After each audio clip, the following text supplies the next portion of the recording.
Hello दोस्तों।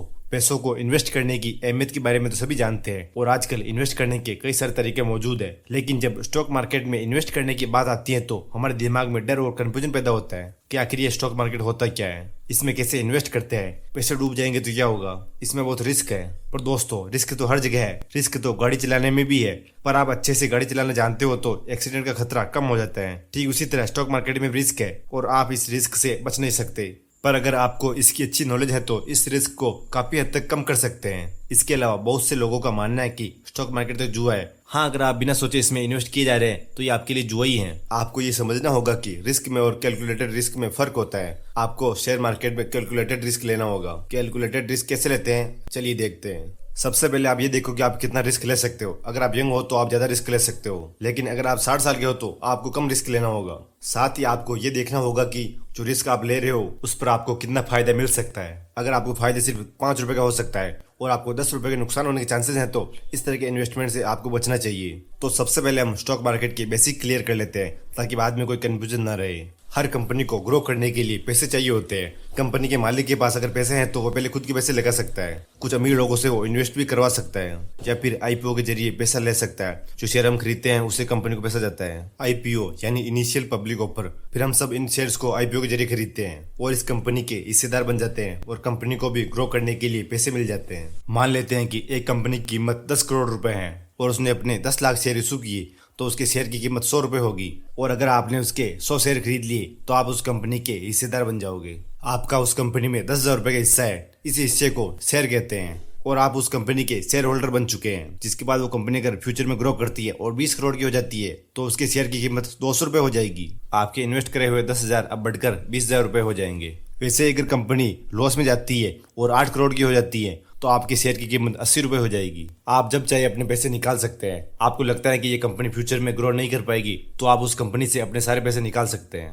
Company जब profit कमाती है तो उसको अपने शेयर होल्डर में बांट देती है, जिसे हम डिविडेंड कहते हैं, जो सीधे आपके बैंक अकाउंट में आता है, जिस तरह सैलरी आपके बैंक अकाउंट में आती है। किसी भी कंपनी की शेयर की रेट तब बढ़ती है जब उससे बहुत सारे लोग खरीदना चाहते हैं और उसे बहुत सारे लोग तभी खरीदेंगे जब वो कंपनी प्रॉफिट कमाती है। ठीक इसी तरह कंपनी अगर नुकसान में जा रही है तो उसके स्टॉक्स कोई नहीं लेना चाहेगा और जिन लोगों के पास उस कंपनी के स्टॉक्स पहले से होंगे वो बेचने लग जाएंगे और उसकी प्राइस घटती चली जाएगी। इन्वेस्टिंग का सिंपल रूल ये है कि एक कंपनी में तभी इन्वेस्ट करना चाहिए जब उसके शेयर की प्राइस कम हो। बेंजामिन ग्राहम कहते हैं कि स्टॉक्स को खरीदने में प्रॉफिट कमाना चाहिए, बेचने में नहीं। और इसके बाद जब स्टॉक की कीमत बढ़ेगी तो आपसे तुरंत बेच के अपने पैसे वापस ले सकते हैं या फिर लॉन्ग टर्म के इरादे से वहीं छोड़ सकते हैं। चलिए एक एग्जाम्पल देखते हैं। अगर आपने साल 2013 में 1 लाख रुपए की एफडी कराई होती तो 6% के हिसाब से सन 2023 में वो 1,60,000 रुपए हो जाते। ये है आम जिंदगी। अब मेंटोस जिंदगी देखते हैं। और इसी तरह 2013 में 1 लाख रुपए से अगर आपने रिलायंस कंपनी के शेयर खरीदे होते जो उस समय 400 रुपए का था और वो आज बढ़कर 2400 रुपए का हो गया तो आपके 1 लाख रुपए बढ़कर 6 लाख रुपए हो जाते। और इसी के साथ आपको अपने दोस्तों के साथ चिल करने के लिए डिविडेंड भी आपके अकाउंट में आता रहता। ये है मेंटोस जिंदगी।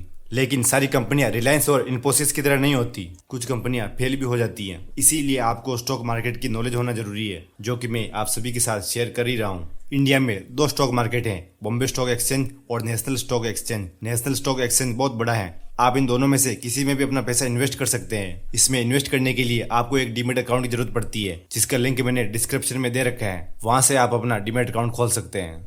ये डीमैट अकाउंट आपके बैंक अकाउंट से लिंक रहता है और जब भी आप अपने डीमैट अकाउंट से कोई शेयर बेचते हो तो उन पैसों को आप अपने बैंक अकाउंट में विड्रॉ कर सकते हो। आप अपने मोबाइल से आसानी से अपना डीमैट अकाउंट खोल सकते हो और अपनी इन्वेस्टिंग जर्नी शुरू कर सकते हो। अगर आप एक स्टूडेंट हो और आपके पास ज्यादा पैसे नहीं है फिर भी आपको डीमैट अकाउंट खोलना ही चाहिए सीखने के लिए। स्टॉक मार्केट में रिस्क तो होता है पर इसे कम किया जा सकता है। अगर आप कोई काम करते हो तो उसमें गलती होने का रिस्क होता ही है। अगर आप कोई बिजनेस करते हो तो उसमें भी रिस्क होता ही है। तो इसका मतलब ये नहीं कि आप लापरवाही करने लग जाओ और हार मान लो। आप अपने नॉलेज को इंक्रीज करने के लिए किसी एक्सपर्ट से कांटेक्ट बनाओ।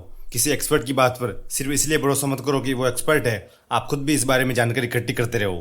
गूगल से एक्सपर्ट के आर्टिकल पढ़ते रहो और यूट्यूब से भी नॉलेज लेते रहो। दूसरी सबसे जरूरी बात जो आपको ध्यान रखनी चाहिए वो किसी भी कंपनी में इन्वेस्ट करने से पहले उसका बैकग्राउंड जरूर चेक करो।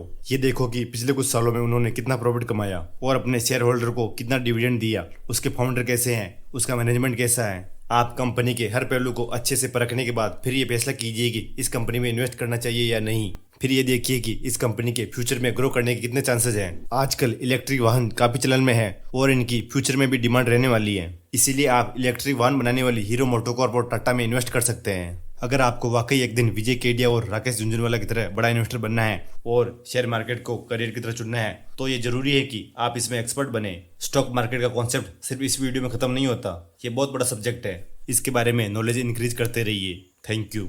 अगर आपको वीडियो पसंद आई तो वीडियो को लाइक करें, चैनल को सब्सक्राइब करें। Thanks for watching.